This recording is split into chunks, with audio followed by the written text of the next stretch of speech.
Hello friends, welcome to my channel Sonali লাইফস্টাইলে। আজকে মা বানাবে মাছের টক, তার জন্য রুই মাছ নিয়ে নিয়েছে। আর নিয়েছে এখানে সবজির মধ্যে আলু, কুমড়ো আর ঢ্যাঁড়স, আর এখানে শিম কেটে রাখা আছে ভাজার জন্য।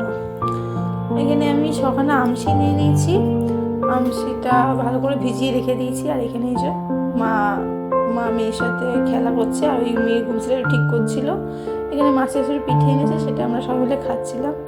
তো এখানে আমি নিয়ে নিয়েছি কালো সর্ষে, নুন আর শুকনো লঙ্কা। এটা ভিজিয়ে কিছুক্ষণ রেখে পেস্ট করে নেবো। তো এর মধ্যে নাকি কাঁচা লঙ্কা দেয় না, শুকনো লঙ্কাই দেয়। তো এরপর মা তেলটা গরম হতে কড়ার মধ্যে মাছগুলো এক এক করে দিয়ে দিল, দিয়ে ভেজে নিল। তো তোমরা কারা কারা মাছের টক খেয়েছো কমেন্ট করে বলো। এই যে মাছ ভাজা হয়ে গেল, এর মধ্যে শুকনো লঙ্কা আর দিয়ে দিয়েছে 5 ফোড়ন, দিয়ে ভালো করে নেড়ে সবজিগুলো দিয়ে দিল। দিয়ে এরপর কিছুক্ষণ নেড়ে নুন দিয়ে দেবে। নুন আর হলুদ ছাড়া এর মধ্যে আর কিচ্ছু অ্যাড হবে না। আর তোমরা যারা যারা চিনি খেতে পছন্দ করো, মানে একটু মিষ্টি খেতে পছন্দ করো, তারা একটু চিনি দিয়ে দিও। আমরা মিষ্টিটা খাই না, তরকারিতে কোনো তরকারিতে চিনিটা দেয় না, ওই জন্য চিনিটা দেয়নি।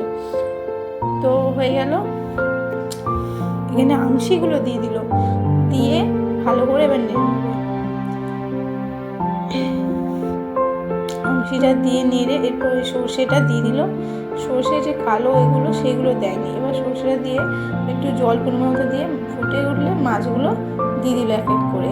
দিয়ে এটা এবার ঢাকা দিয়ে আলু যখন সেদ্ধ হয়ে যাবে তখন আমাদের রান্নাটাও কমপ্লিট হয়ে যাবে। আর এখানে আমাদের মেনুতে হচ্ছে ভাত, ফুলকপি আলু ভাজা, শিম ভাজা, আর এখানে হচ্ছে মাছের টক।